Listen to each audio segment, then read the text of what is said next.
வணக்கம் நண்பர்களே. தமிழக வரலாறும் மக்களும் பண்பாடும் டாக்டர் கே பிள்ளை அவர்களோட நூலில் இருந்து லாஸ்ட் வீடியோவில் நான் 7ஆம் பக்கமும் 8ஆம் பக்கம் வரையும் வீடியோ போட்டிருந்தேன். எப்போவுமே நீங்கள் எந்த எக்ஸாமுக்கு படித்தாலும் மூல நூல் வாங்கி படிங்க. இந்த மெட்டீரியல் வேணும், ஒன்வேர்டு வேணும் அந்த மாதிரியெல்லாம் பார்க்காதீங்க. ஏன்னா மூல நூலில் படித்தா தான் நம்மளுக்கு தெளிவான திருத்தமான கருத்துக்களை நம்ம தெரிஞ்சுக்க முடியும். சரி, வாங்க வீடியோக்குள்ளே போகலாம்.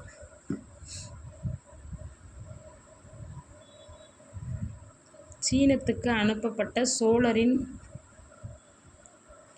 தூதுகளை பற்றிய குறிப்புகள் சீன நாட்டின் சாங் வரலாறுகளில் கிடைக்கின்றன. இவை 1ஆம் ராஜராஜன், 1ஆம் குலோத்துங்கன் ஆகிய மன்னரின் காலத்தவை. சீன பயணியான ஷாஜுகுவா இச்செய்திகளை மெய்ப்பித்துள்ளார். அராபிய எழுத்தாளரான இப்னே ஹாக்கால் ஈஸ்டாக்கி என்பவர்கள் தமிழகம் அரபு நாடுகளுடன் கொண்டிருந்த வாணிக தொடர்புகளை தம் நூல்களில் எடுத்து கூறியுள்ளனர். சிங்களத்து வரலாற்று நூலான மகாவம்சத்திலும் தமிழகத்தை பற்றிய தகவல்கள் கிடைக்கின்றன.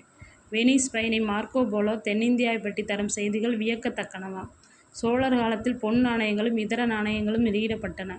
உத்தம சோழன், 2ஆம் ஆதித்தன், 1ஆம் ராஜேந்திரன், 1ஆம் ராஜாதிராஜன் முதலிய சோழ மன்னரின் நாணயங்கள் பல கிடைத்துள்ளன.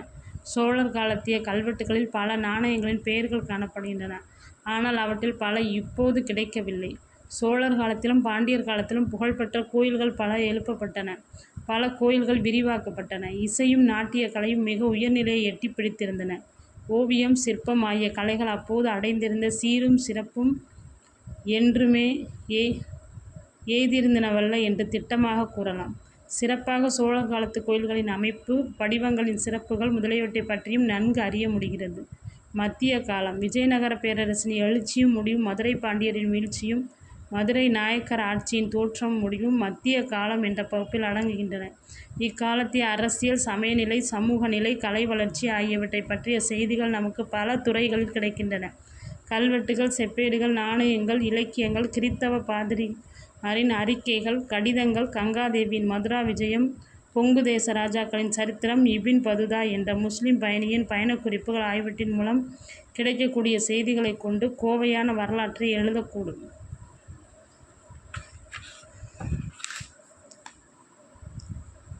பிற்காலம். கிழக்கிந்திய கம்பெனி இந்திய மண்ணில் காலெடுத்து வைத்தது முதல் தற்காலம் வரையிலான காலப்பகுதியை பிற்காலம் என்று குறிப்பிடுகின்றோம். இந்தியாவுடன் வாணிகம் செய்ய வந்த ஐரோப்பிய கம்பெனிகளின் ஆவணங்கள், பிரிட்டிஷ், பிரெஞ்சு அரசாங்கங்களின் ஆவணங்கள், ஆனந்தரங்கம் பிள்ளையின் நாட்குறிப்பு, சிலரின் வாழ்க்கை வரலாறுகள் முதலியவை வரலாற்று களஞ்சியங்களாக உதவுகின்றன. இவையன்றி ராபர்ட் ஆர்மி எழுதி வைத்த இராணுவ நடவடிக்கைகள் எனும் நூலும், மக்கன்சியின் கையேட்டு படிகளும் 19ஆம் நூற்றாண்டின் தமிழகத்தின் அரசியல், சமுதாய நிலைகளை அறிந்து கொள்வதற்கு பயன்படுகின்றன. இவ்வெளிநாட்டு அறிஞர்கள் செவிவழி கேட்டவற்றை ஒட்டி எழுதியுள்ளவை யாவற்றையும் நம்ப முடியாது. 19ஆம் நூற்றாண்டின் தமிழகத்தின் மாவட்டங்கள் ஒவ்வொன்றுக்கும் குறிப்புச் சுவடிகள் வெளியிடப்பட்டன. இங்கிலாந்திலுள்ள அரசு ஆவணக் களரியிலும் சென்னையிலுள்ள அரசு ஆவணக் களரியிலும் உள்ள பல கையேட்டுச் சுவடிகள் அண்மை காலத்தின் வரலாற்றை எழுதுவதற்கு பயன்படுமாறு சேமித்து வைக்கப்பட்டுள்ளன. பாரத நாடு விடுதலை பெற்ற பின் அரசாங்க ஆவணங்கள் மிக பயன்படுகின்றன. 20ஆம் நூற்றாண்டு நடந்து கொண்டிருக்கிறது. அவ்வப்போது அதன் வரலாறு நூல்களிலும் செய்தித்தாள்களிலும் எழுதப்பட்டு வருகின்றது. தந்தியும், தொலைபேசியும், புகைப்படம் எடுக்கும் கருவிகளும், வானொலியும் தமிழக வரலாறு நிகழ்ந்து கொண்டிருக்கும் போதே அவற்றை பதிவு செய்து வைக்க துணை புரிந்து வருகின்றன. அடுத்த செய்தியை அடுத்த வீடியோவில் பார்ப்போம்.